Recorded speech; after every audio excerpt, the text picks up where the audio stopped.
Mi esposo ha sido infiel múltiples veces. ¿Puedo divorciarme y volverme a casar? ¿Puede uno pedir que Dios lleve a una persona que está muy enferma para que no sufra más? ¿Puedo trabajar para hospitales católicos siendo cristiana? ¿Debo hacerles caso a mis padres siendo ellos católicos? ¿Tengo que separarme de mi novio y pasar por un tiempo de abstinencia antes de poder casarnos? ¿Debemos seguir tomando los tratamientos médicos después de que ministraron sanidad a mi esposo? ¿Puede un cristiano bíblico practicar los rituales de la Iglesia Católica? ¿Qué pasa con el alma y el espíritu después de que uno muere? Este es otro episodio de Conversaciones sobre el liderazgo y la Iglesia.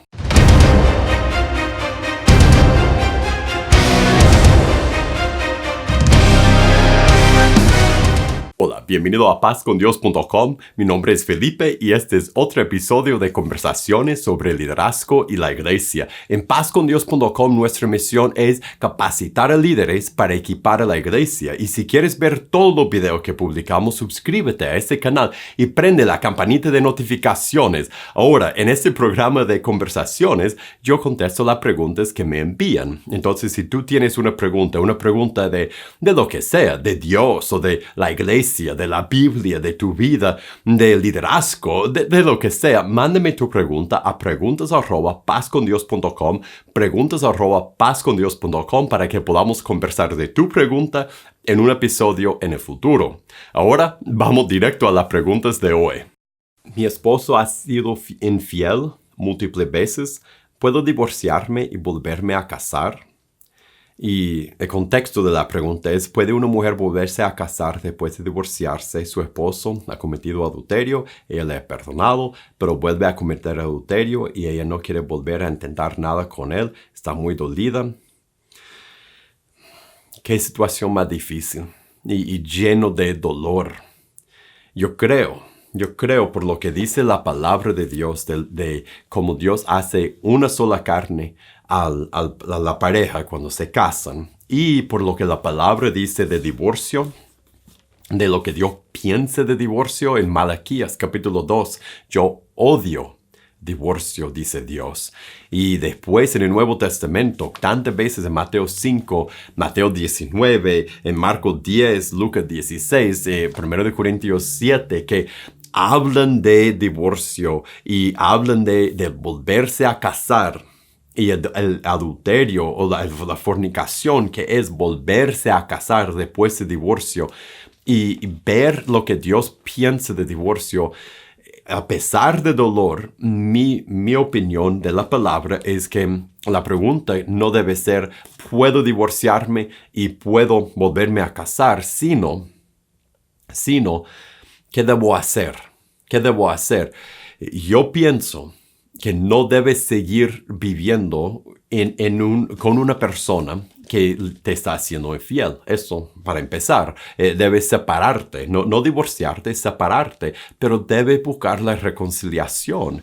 Y solo porque yo llego al final de mis esfuerzos y yo digo, yo no quiero más, no significa necesariamente que la decisión correcta es divorciarme. Ahora, si hay infidelidad repetida, yo creo que bíblicamente, por ejemplo, en Mateo 19, yo creo que bíblicamente tienes el lugar para divorciarte.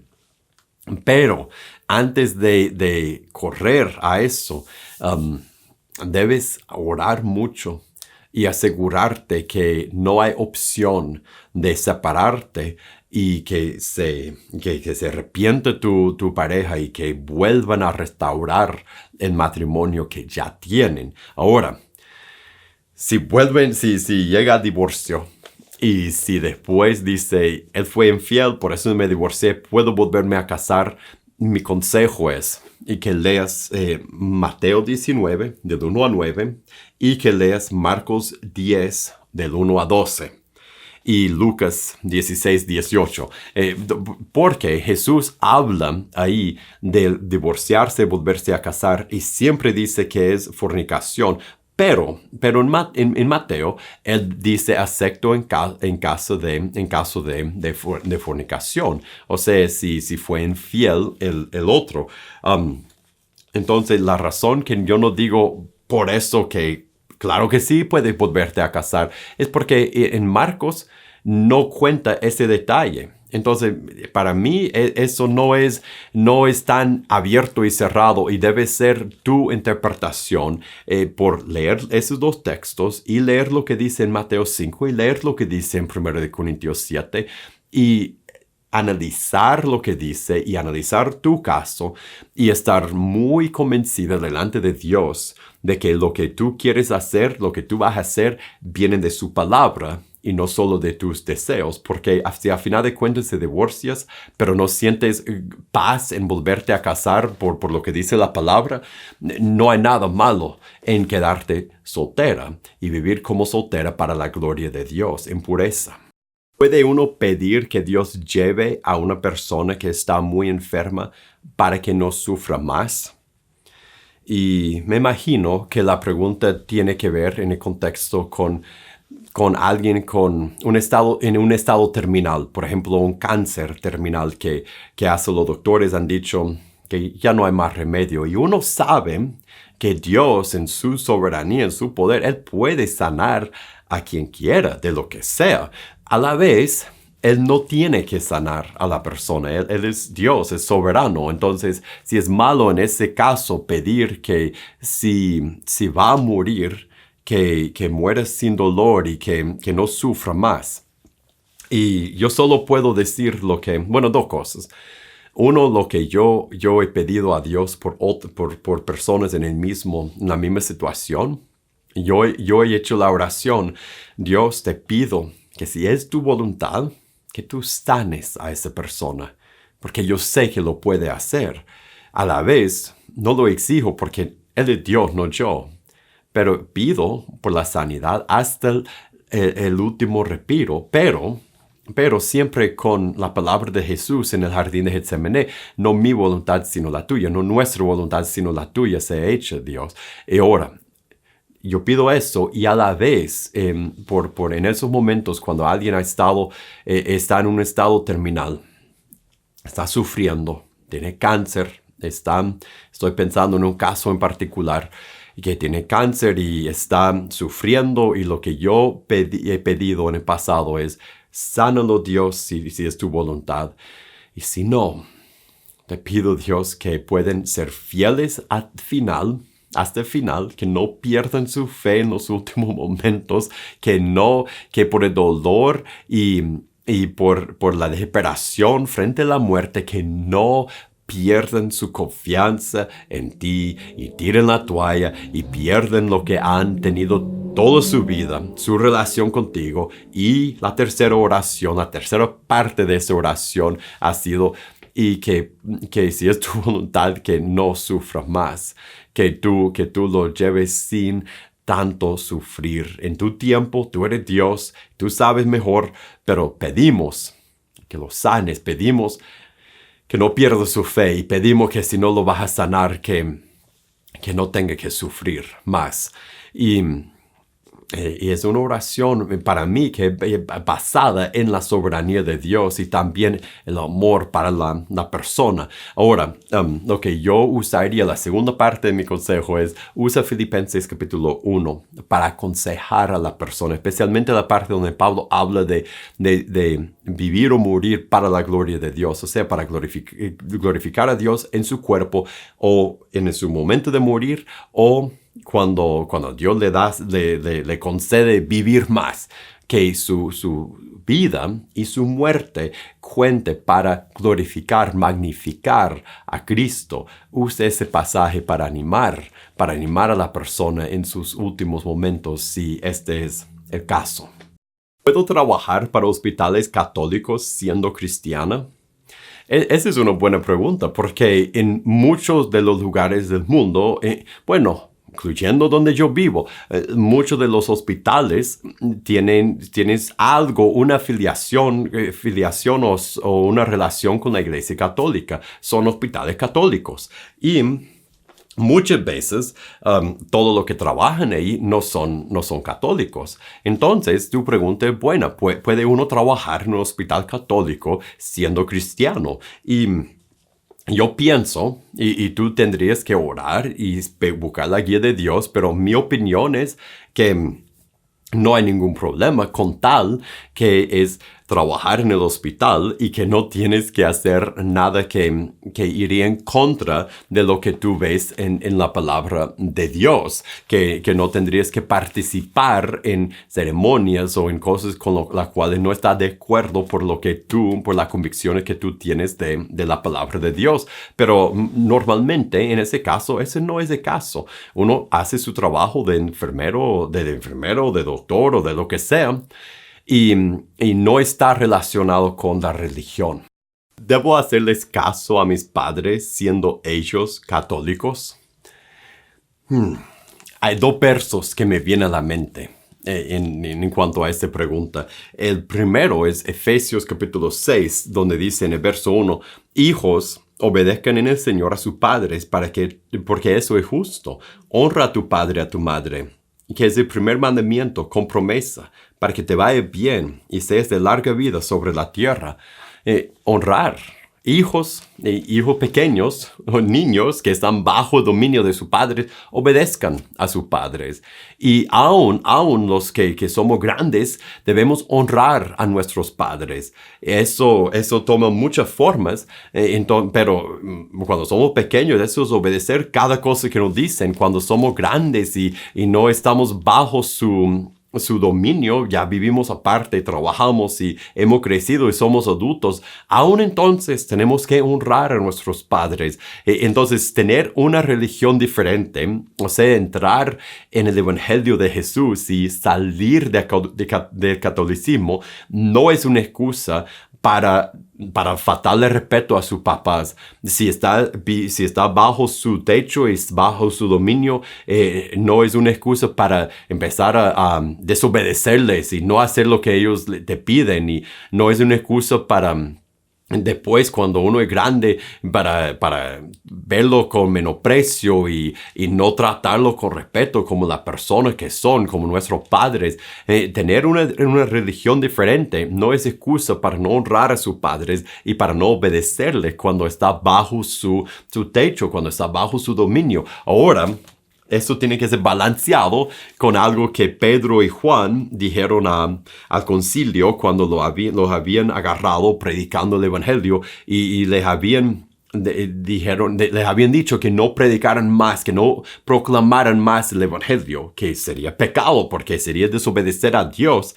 Mire cómo responden en Hechos capítulo 4, verso 19, dice, mas Pedro y Juan respondieron diciéndoles, juzguen si es justo delante de Dios obedecer a ustedes antes que a Dios. O sea, tenemos que obedecer a Dios antes de a los hombres. Y en ese caso, con respeto, uno tiene que, cuando tus papás te guían, te instruyen a hacer cosas que van en contra de lo que dice la autoridad superior, que es Dios, tienes que, con respeto, como hizo Pedro y Juan, decir, por esa razón, por lo que la palabra de Dios dice, eso sería pecado. Si yo te acompaño a misa y yo estaría en medio de lo que la Biblia enseña que es idolatría. Si yo estaría participando en ritos que llevan idolatría y traen el orar a personas y venerar a personas, a santos, y yo no puedo hacer eso por lo que creo de la palabra de Dios. Y con respeto, decir, no puedo desobedecer a Dios para obedecer a ustedes. Pero, aparte de esos momentos, cuando tendrías que desobedecer a Dios para hacerle caso a ellos, en todo lo demás, debes honrar y obedecer a 100% a tus padres, a pesar de la diferencia de religión que tienen. Una mujer preguntó, ¿tengo que separarme de mi novio y pasar por un tiempo de abstinencia antes de poder casarnos? Y en su explicación dijo, llevo varios años viviendo con mi marido, o sería su novio, en unión libre. Quisiera saber si para casarme tengo que separarme de él por un tiempo y durante ese tiempo llevar una relación de novio sin tener relaciones sexuales. Y la respuesta es, según la palabra de Dios, si pueden casarse, si legalmente pueden casarse, si espiritualmente pueden casarse, entonces no hay razón por no solo casarse, por casarse y sellar el pacto de matrimonio y después vivir juntos, pero esta vez sin cometer la fornicación. O sea, casarte de una vez, ese sería mi consejo. Ahora, si hay una razón legal por la cual no pueden casarse no pueden casarse en ese momento, o si hay una razón espiritual, por ejemplo, uno es cristiano y el otro no, y saben por la palabra de Dios que estarían entrando en yugo desigual y no pueden casarse en ese momento por esa razón, entonces en esos dos casos tendrían que separarse por lo menos hasta que pudieran casarse. Pero si pueden casarse en ese momento, hazlo, no hay razón para esperar más. Hazlo, cásense y tomen la decisión para que no estén viviendo en pecado. Una hermana preguntó, ¿debemos seguir tomando los tratamientos médicos después de que ministraron sanidad a mi esposo? Dice que a su esposo Dios le ministró sanidad de angina del pecho y si debe seguir tomando tratamiento. Ahora, le voy a decir algo. El hecho que nosotros oramos por sanidad no significa que Dios va a conceder la sanidad. Dios es quien decide a quién va a sanar y a quién no va a sanar y cuándo va a sanar y de qué forma va a sanar a la persona. Tú sabes que Dios puede sanar a alguien de una enfermedad en un instante sin nada de ayuda médica y puede sanar a alguien a través de un proceso o un proceso médico, a través de una cirugía, a través de pasar por un proceso de medicamento. Uno no sabe cómo Dios va a sanar o si va a sanar o no. Entonces, mi consejo es, si han pedido a Dios que sane a su esposo, qué bueno, qué bueno. Hasta que esté médicamente confirmado que Dios de verdad lo ha sanado, que Él ha respondido en forma afirmativa a tus peticiones, no debe dejar de tomar el tratamiento médico, porque no sabes que si es por el tratamiento médico que Dios está preservando a su esposo con vida. Dios usa a los médicos y entonces no hay que descartar la medicina solo porque han pedido sanidad. Y yo creo que la razón, y eso no fue incluido en la pregunta, pero yo creo que la razón que tendríamos esa pregunta o esa duda es porque pensamos que quizás demostramos falta de fe si seguimos tomando medicamento después de pedir a Dios que nos sane, que es como decir a Dios, no sé si lo vas a hacer por si acaso, y no es falta de fe. Y seguir con lo que Dios ha puesto en tus manos para controlar la enfermedad que tiene. Eso no es decir a Dios, no creo que va a sanarme, que puede sanarme. Uno cree que puede. Lo que no sabemos es si Él va a sanar. Entonces, es muy presumido creer que solo porque nosotros pedimos algo que Dios lo va a hacer. Él es Dios. Él decide cómo y cuándo y si lo va a hacer o no. Y por mientras que nos ha dado los medios para manejar una enfermedad, debemos seguir tomando el tratamiento y creer que Él puede. Y parte de creer que Él puede es creer que Él es soberano. Y si Él decide hacerlo, qué bueno. Y si no, Él sabe mejor porque Él es Dios. ¿Puede un cristiano bíblico practicar los rituales de la Iglesia Católica?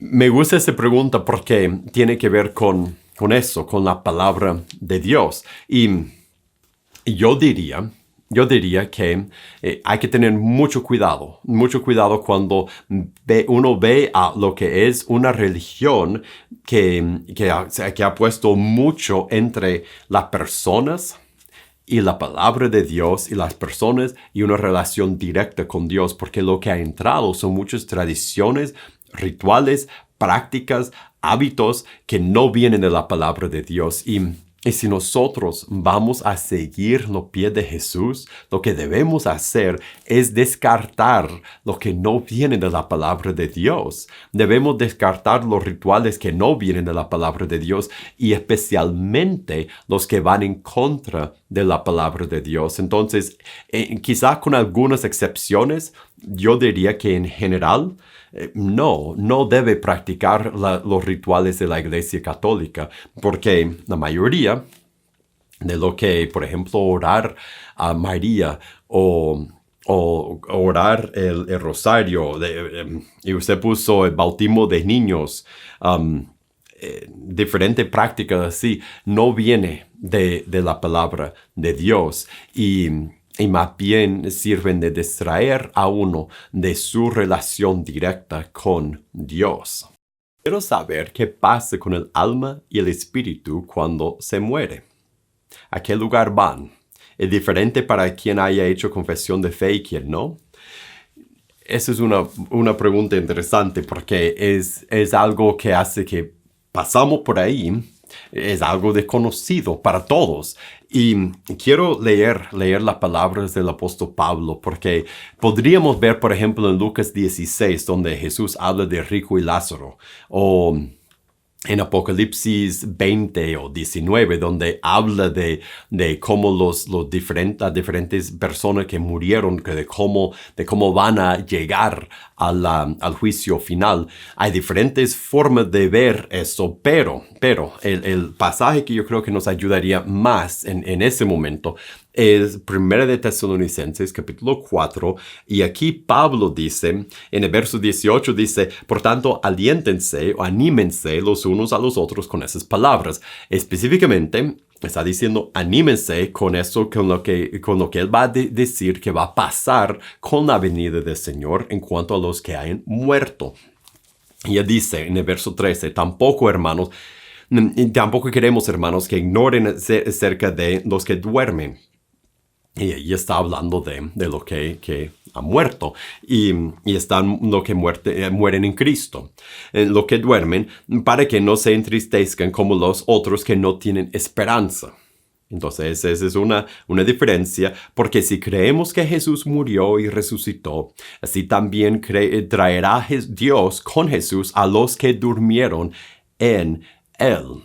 Por lo cual, le decimos esto en palabra del Señor, que nosotros que vivimos, que habremos quedado hasta la venida del Señor, no precederemos a los que durmieron, porque el Señor mismo con voz de mando, con voz de arcángel y con trompeta de Dios descenderá del cielo, y los muertos en Cristo resucitarán primero. Luego nosotros los que vivimos, los que hayamos quedado, seremos arrebatados juntamente con ellos en las nubes para recibir al Señor en el aire, y así estaremos siempre con el Señor. Por tanto, anímense los unos a los otros con esas palabras. Yo creo, por lo que veo en la palabra de Dios, que no es tan importante que sepamos exactamente qué pasa con el alma y el espíritu cuando muramos en ese tiempo hasta que regrese Cristo, porque la palabra de Dios habla con mucha más claridad. Como puede ver aquí, Pablo no dice duermen, dice lo que ha muerto en Cristo, no dice exactamente dónde van a estar, dando a entender que eso no es la parte que es tan importante. La parte importante, lo importante saber es que los muertos en Cristo se resucitarán con Él, y hasta que ellos irán